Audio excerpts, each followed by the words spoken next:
কামিকা একাদশী ব্রত মাহাত্ম্য কথা। শ্রাবণ মাসের কৃষ্ণপক্ষিয়া একাদশী কামিকা নামে প্রসিদ্ধ। এই একাদশীর মাহাত্ম্য শ্রবণে বাজপেয় যজ্ঞের ফল লাভ হয়।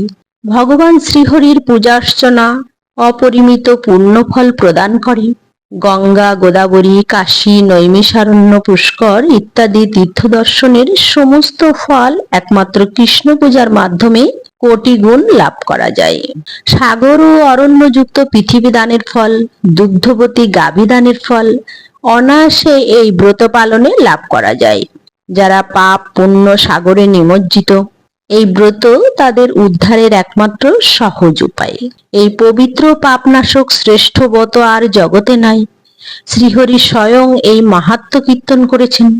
রাত্রি জাগরণ করে যারা এই ব্রত পালন করেন তারা কখনোই দুঃখ দুর্দশাগ্রস্ত হন না।